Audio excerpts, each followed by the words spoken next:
Speaking, voice, message. It belongs to all of us. The day of stage speakers only, motivational speakers only, speaking to sell are long gone. Every single one of us has a voice to use. Every single one of us has a responsibility to use our voice. I'm here to help you magnify the power of your voice. Whether you're using it on stage, great. The majority of you won't. I hope not. Overrated.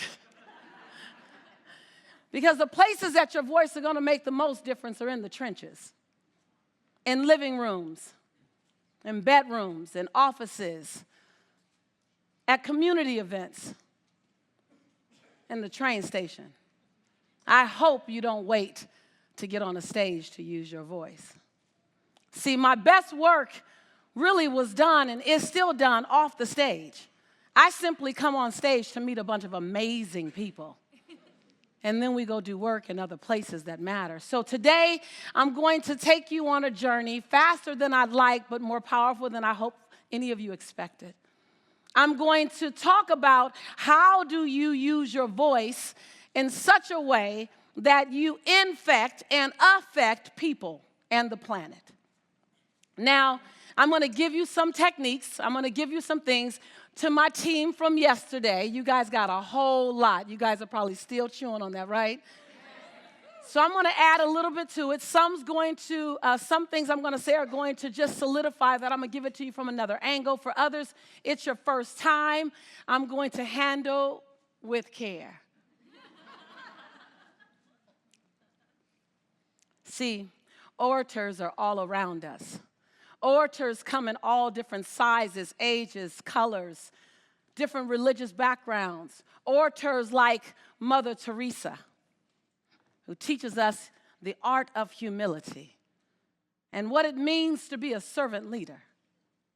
Orators like Mahatma Gandhi, teaching us that we are the example that we're looking for, that we woke up whole and complete and enough. Orators like small children who say the wisest and funniest things in their transparency. My nephew was sitting on my great Uncle Leonard's lap. And my great Uncle Leonard, he smoked cigars for like every year of my life, and I at the time was like 19, and I never saw him without a cigar. So Uncle Leonard smelled like a what?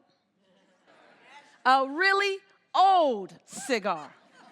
And everyone knew Uncle Leonard smelled like a cigar, but no one had the courage to tell Uncle Leonard that he smelled like a cigar. You guys, everybody has had an Uncle Leonard somewhere in your life, right?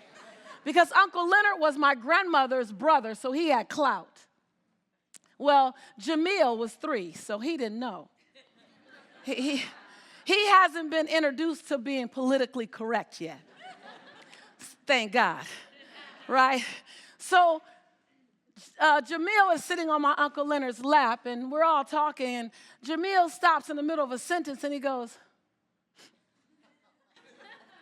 and the first time he sniffed, no big deal, but the second and the third time, then in his little 3-year-old voice, Uncle Leonard, you tink. And you can hear a pin drop in the room. Oh. And everyone in that moment was grateful that they were not Jamil's mother. And we all gazed at her. Bad mom, bad mom. The next thing that fell out of Uncle Leonard's mouth shocked us all. He looked at Jamil with a long gaze, kind of not knowing what's about to happen gaze. And he said, Jamil, I think you're right. I think I tink. For the first time in my entire life, Uncle Leonard put out his cigar. And the next time we saw Uncle Leonard, it smelled like he had just been washed for days. He was always clean, but his clothes just smelled like old cigars. And it was very clear that he got new clothes. See, the freedom that a child has, the truth that they stand with. I want to take you on a journey back to that level of truth. I want to take you on a journey on why they say, think like a child. Don't act like a child, but think like a child. Be as free as a child. See, children have a sense of curiosity. Children forgive sooner, quicker, faster. And if you want something new to come out of your voice, you have to put something new in you in terms of a commitment. My son, like I would watch the way he would forgive me. And he did something wrong one day, and I had to reprimand him, and I immediately felt guilty. And I'm in my office. He's like 4 years old, and I'm on my computer, and I'm crying because I'm single mother guilt, entrepreneur.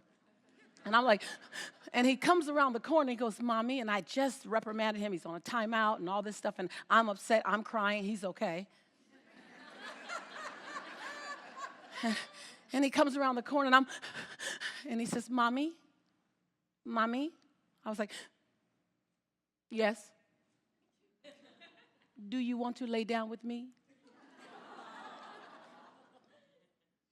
Yes. And he goes and he lays out this little skinny arm, and I put my big old head on that arm. There's something that happens when we allow ourselves to sit inside freedom, sit inside transparency, sit inside what I like to call carefrontation. That means I might push up against you a little bit. I might make you mildly to moderately to significantly uncomfortable in any form of mediocrity. But it's out of the spirit of love. You want to inspire people with your voice, from your child to your sibling to your significant other to your community to the world to this room. Be willing to love me enough to tell me your truth. Then love me enough to tell me my truth. Then love me enough to just tell me the truth. And be willing to touch the edge of your own comfort zone. You show me yours, and I'll show you mine. You show me your heart, and I'll show you my love. You let me know that you're willing to be imperfect and still have a perfectly giving, serving, loving life, then you give me permission to let my imperfection out into the world too. See, you want to speak at another level? You got to be willing to love at another level, forgive at another level, show up at another level, speak up at another level, pray at another level. You have to be willing on every level to up-level who you be on a daily basis. I'm just saying.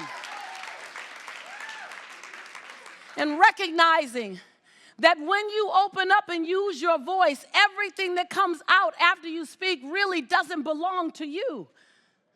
See, it's very difficult to speak phenomenally and to not be good. Come on, y'all from yesterday. Not be great, but to be what? Unfreaking forgettable. It's difficult to be unforgettable while you're still trying to look good.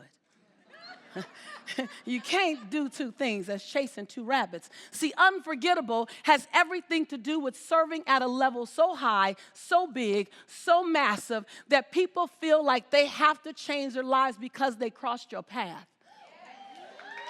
Yes, yes. Yes, yes. Yes, yes. See, when you're willing to use your voice, first you have to recognize that you have one. You got to recognize that no matter your past, you were given a voice, and your voice was given not to keep to yourself. Your voice is not a secret, says the secret teacher. And you have to be willing to use every experience that's ever happened in your life, not as a fortress holding you from using your voice, but as the fuel on why you will use your voice. You got to be willing to not stand in your story, but stand on your story. Yes, yes. It's not in spite of your past that you get to be amazing, that you get to be a change agent, that you get to transform lives. It's because of your past that you're perfect for such a job. When you own it like that, see, there's no question in my certainty about my life. can you walk with that level of certainty so that when the wind comes and then when the wind blows, and it will come and it will blow and it will be a storm and it will be a tornado and it will look like divorce and it will look like bankruptcy and it will look like an illness and it will look like a loss. When it comes, it will rock you. It will rock you. It will rock you, but it won't move you. See, when you stand in that certainty, y'all breathe. That's how y'all look. Y'all like, damn, she intense. They didn't give you the memo? I came for your breakthrough. I came to inspire you beyond any other moment you may have had some inspiration around how you use your voice, how you own the power of your voice. Because see, at one time, I didn't know I had a voice. I didn't know someone would listen to my voice. I didn't know my voice mattered. I remember I was the first class of bus students. Way back in the day, I was the first class of bus students to the Valley, right here in Canoga Park. And I always say they told us in the inner city that we were going to the Valley, but they forgot to tell the Valley we were coming. And I remember I'd never seen myself as anything less than anybody. I just didn't have that conversation until I went there. And I remember they were having tryouts for Charlie's Angels. Remember Charlie's Angels? You young bucks, I'm not talking about the new ones. Talking about the old school Charlie Angels. You know Farrah Fawcett and Kate Jackson, right? And they were having tryouts for Charlie's Angels and the Bionic Woman. You remember Lindsay Wagner? Lindsay Wagner was amazing. And I said, oh my God, this is my chance. See, I had been teased every day of the school year. There was this one kid, Brian. And Brian would remind me every day that God had made a mistake when God had created me. He would say things like, Lisa, God dropped you in the tar pit. And God left you in the oven too long. And I summarize it as, damn, I'm God's mistake? Really? And every day Brian would do that. So about 3 months into the school year, when they had tryouts, I was always athletic. Well, I lived in South Central, so I was just fast. Let me be honest and clear. But we can transcribe that to athletic. And so when they had tryouts, I said, oh my God, if I try out and I make it and I become one of Charlie's Angels or I become the Bionic Woman, then I belong. See, I just wanted to belong. Anybody know what I'm talking about when you just wanted to belong? Hands up, one hand up or two hands up if that's really you. I just wanted to belong. Whether you wanted to belong to your family, you wanted to belong to your community, I just wanted to belong by any means necessary. So I was excited on this day. I mean, I'm practicing at home. I'm doing all the little things I think they might ask us to do. And 40 excited girls stepped up to the line to be considered, to do the 3 things that you had to do, the 3, challenges you had to cross in order to become one of the Charlie's Angels or the Bionic Woman. I was the only little chocolate girl there, just looking like a little kiss. Right? So the first event was the 100-yard dash. Ready, set, go. And I ran. When I crossed the finish line, the first person had just hit the 50-yard mark. Lisa Nichols wins the first event. I'm like, yes, 1 down, 2 to go. I'm almost in. I'm almost going to belong. Second event, oh my God, it was like they had so many things. They kept deciding, and now it's like 20 girls left. It's like 20 girls left, and we're all standing there and there. Okay, so now we want you guys to jump over a chair. And every girl jumped over the chair, and they jumped, and some didn't quite clear the chair. Some parents had to go to the dentist immediately. But I did something different. When I bent down to go over the chair, I did a little extra. When I came up, I went, and I leaped over the chair and I landed, and then I threw some Wonder Woman on them. They were confused. They didn't know what hit them. They said, Lisa Nichols won the second event as well. And then the third and final event was the roll, stop, and freeze sucker. You remember that? You're not. That was very important. You have to, like, do your hair right.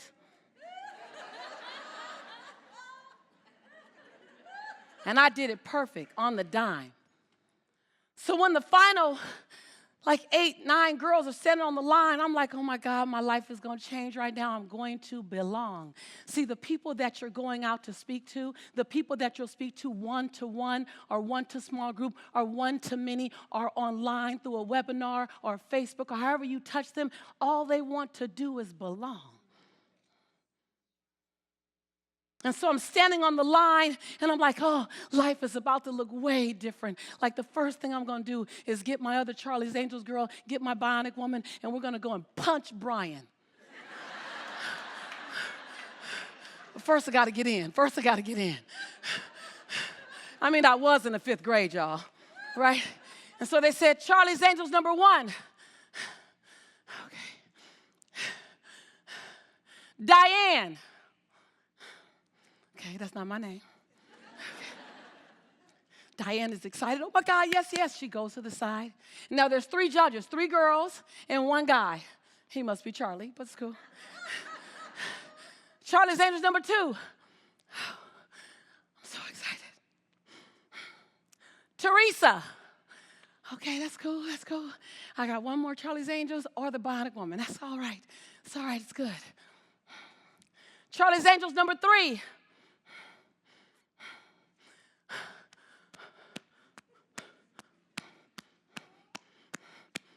Kim. It's good. I like the Bionic Woman anyway. She just shows strength. Oh, that's all right. And the Bionic Woman. Yes. The Bionic Woman is Linda. Yeah.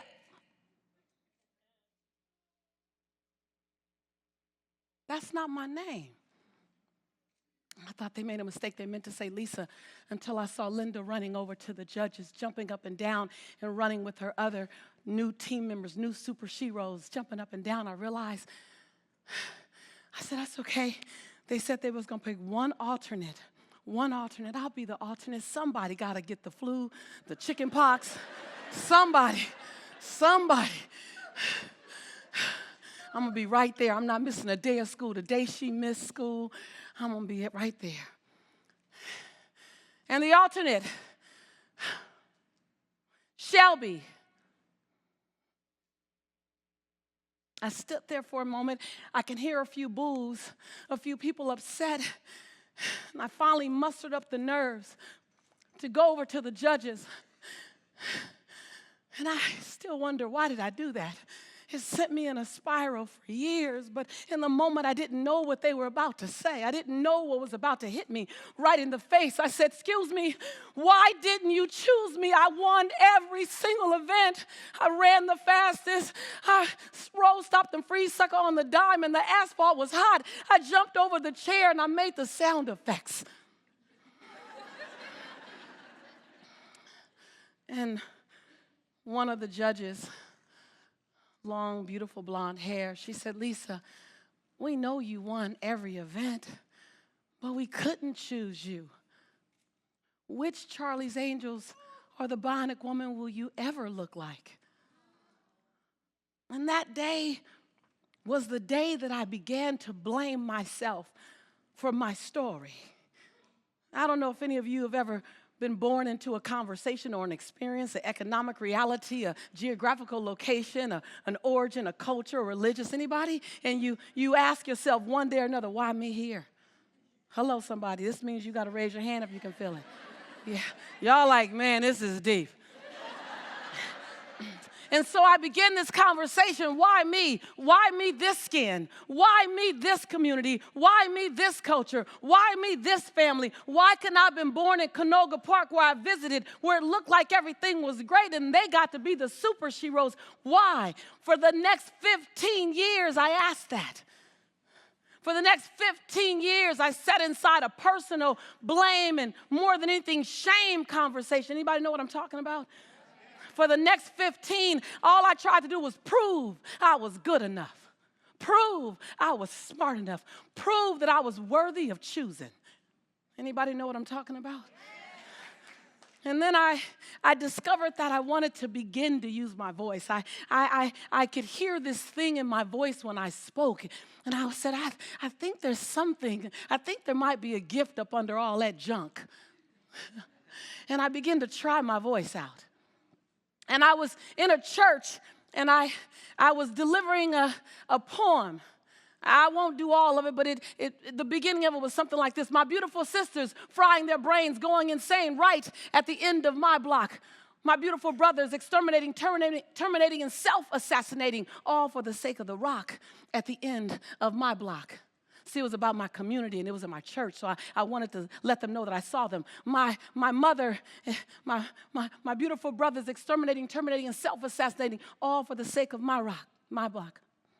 Mom was being robbed on my back doorstep. Babies are being killed right at my feet. Brothers executing brothers on my front lawn. Oh, someone's grandfather's dying from not enough to eat right at the end of my block.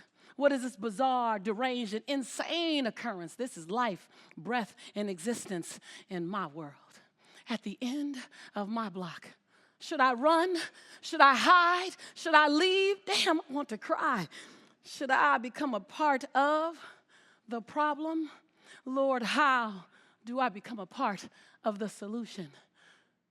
All I know is that I will be a part of something good right here, right now, on my block. And at the end of the speech, I got a roaring standing ovation from the 15,000 people that were in this church. It was the biggest standing ovation, biggest audience I'd ever spoke in front of. And as I'm walking through the audience, Michael, would you help me down? Would you guys turn the lights on and keep the cameras going? I might move a little bit.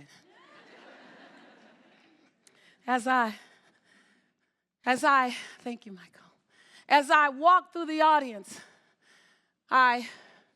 people put their hands on my shoulders. Lisa, job well done. Lisa, job well done. Lisa, job well done. And all of a sudden, I heard this voice that was so familiar with this hand on my shoulder. She said, "You were amazing." And I turned around and I looked, and it was television's bionic woman, Lindsay Wagner.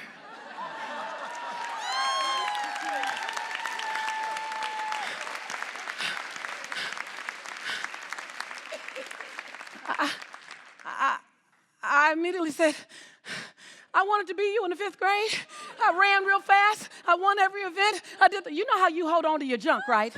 Come on, you guys. How many of you, your future is trying to open up to you, but you won't let go of your past? Come on, you guys. Come on, you guys. Let's just tell the truth. There's a lesson in this story. So many things are trying to come to you. So many doors are trying to open, but we're so attached to who we've been that we can't quite become all of who we're supposed to be. In that moment, I said, I did you. I bent down, I jumped, I do.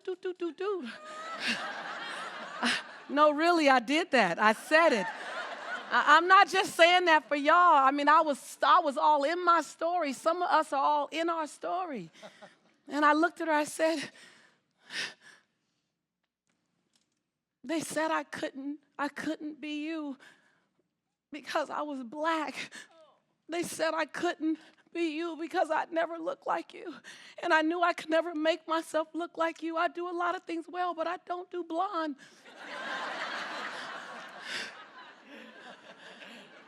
I didn't say that part, but I had to say that. I have to say that right now. I said I wanted to be you, and they wouldn't let me be you, and I began to cry, and as you can see still, years later, it's still that thing for me. And she looked at me with the most gentle, beautiful hand, and she did something like this. If you would stand up and just be me. She said, You're going to make me cry now. it's all right, I cried. Okay. She said, sweetheart, She said, I'm an actress. She said, I'm in Hollywood. She said, you, with your journey, you are the true bionic woman. Thank you. And something shifted that day. I no longer could fit in my old story. There becomes a time when you no longer fit in your old story. I think that day is today. That there's a new part 2 trying to be born for you. And it requires you to own every part of the past, but own every part of the possibility. And on the other side of that, the diamonds that will drop out of your mouth, the diamonds that will come birthing from your soul, the seeds that will be planted, and the harvest that will grow, you will be barely recognizable. But better than that are the people around you, how their lives will shift. Because when you change, you is just one person. But when you become a force to be reckoned with, then your voice permeates over 800 people or so.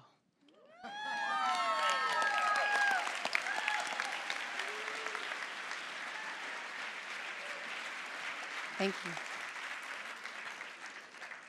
I want to play a piece because we all have past. We all have journeys. We're all finding ourselves, finding our souls, finding who we are, rediscovering. We're all reinventing ourselves. But we first have to give ourselves permission to be reinvented. We have to give ourselves permission to be rediscovered by us. Give ourselves permission to fall real hard. Stay down sometimes too long. And still get back up mighty and strong. I just believe that that's where you are. That's why you're here listening to this message. I want you to listen to something. I want you to hear something, see something. It'll sound familiar to you. You'll know where it comes from. And I want this piece to stir your soul, to disrupt you. Because one of the other points of being a powerful messenger is you have to be willing to disrupt and be disrupted. So if you would play this piece. I have a dream that one day on the red hills of Georgia, the sons of former slaves and the sons of former slave owners will be able to sit down together at the table of brotherhood. I have a dream that one day even the state of Mississippi, a state sweltering with the heat of injustice, sweltering with the heat of oppression, will be transformed into an oasis of freedom and justice. I have a dream that my 4 little children will one day live in a nation where they will not be judged by the color of their skin, but by the content of their character. I have a dream today.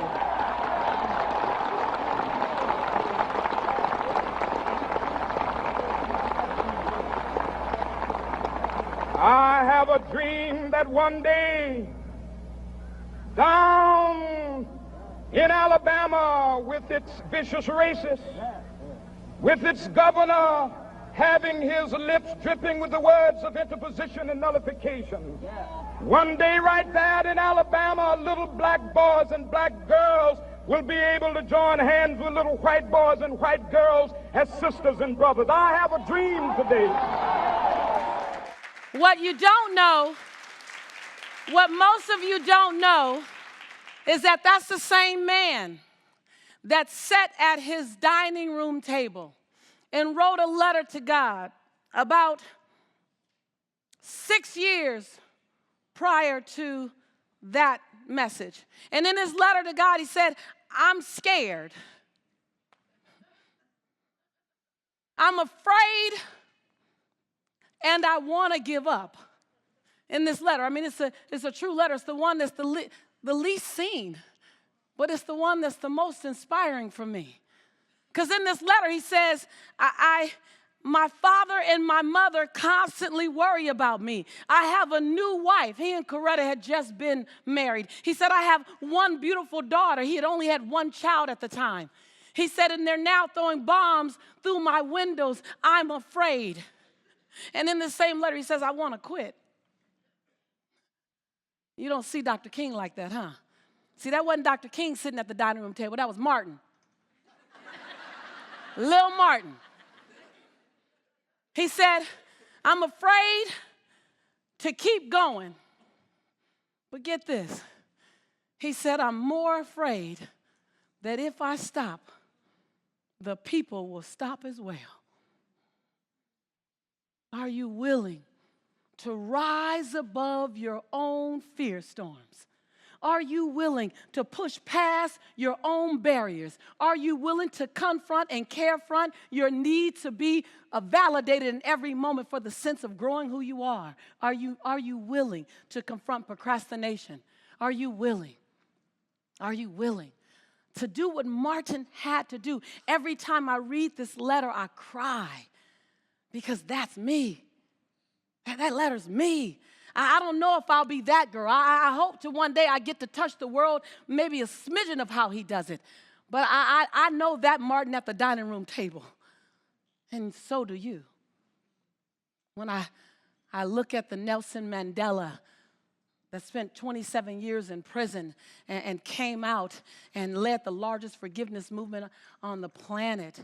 But I also realize that that's the same Nelson Mandela that had bust so much limestone year after year, day after day, hour after hour, that he could never look into a camera directly, and he could no longer cry because his tear ducts had dried out.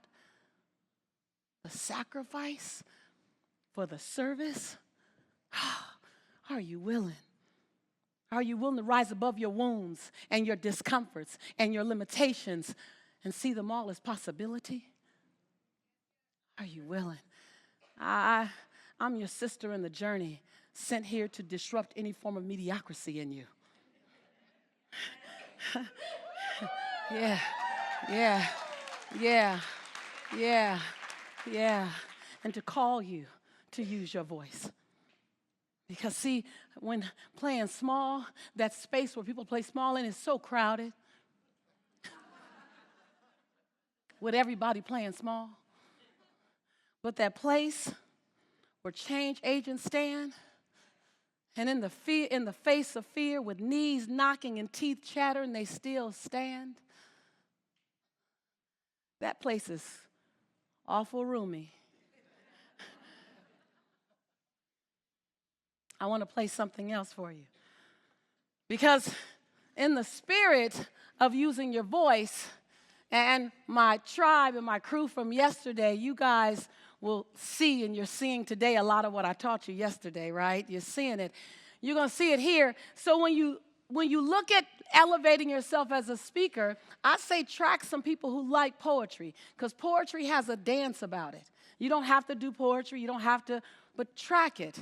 And then listen to the message. Then find your own voice in the rhythm that you want. I want to share this young man with you. Very powerful, and I think it's only fitting that I share him with you after Dr. King. And you can roll that piece. Because there's no debate about who is the greatest, because all those other artists you mentioned, yeah, the greatest made them.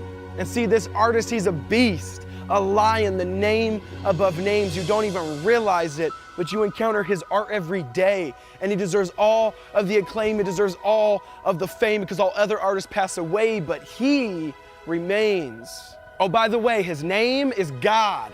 Yahweh, creator, your maker. He's infinitely creative, sir. There is no one greater. And I can tell it looks like you're starting to get mad at me, but don't be jealous just because your favorite artist might bend words and my favorite artist bends galaxies. See, in the palm of his hand, he holds all the sand, the author of life, when he whispered, "Let us make man." See, what if I told you that you are God's poetry?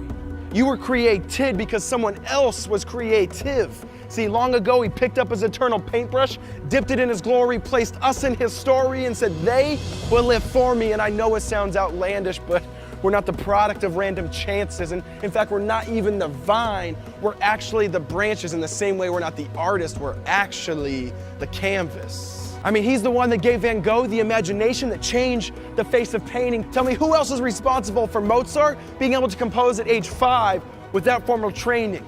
See, he made the fingers that Beethoven used to make art on the keys. For Pete's sake, he made Stevie Wonder, one of the best musicians of our time, and he couldn't even see.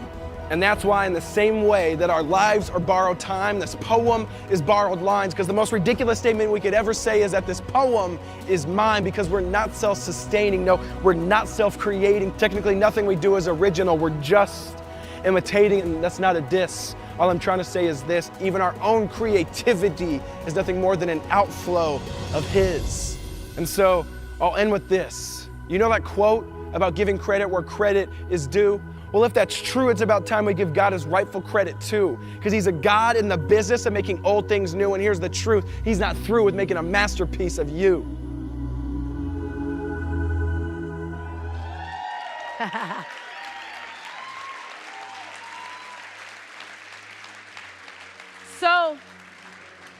So how can you use that gift that God, the universe, whatever your higher powers is giving you to touch the soul?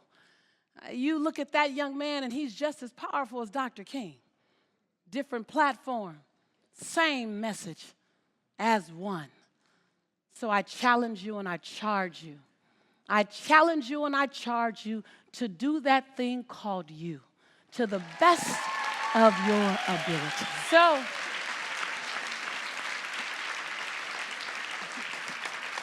I stopped by to invite you to be creative, to invite you to be outrageous, to invite you to be self-forgiving, to invite you to celebrate all the parts of your past. You are the superhero of your own story. You are your own bionic man and bionic woman. I stopped by to remind you that your voice is so beautiful, so necessary, and right on time. What better time than now?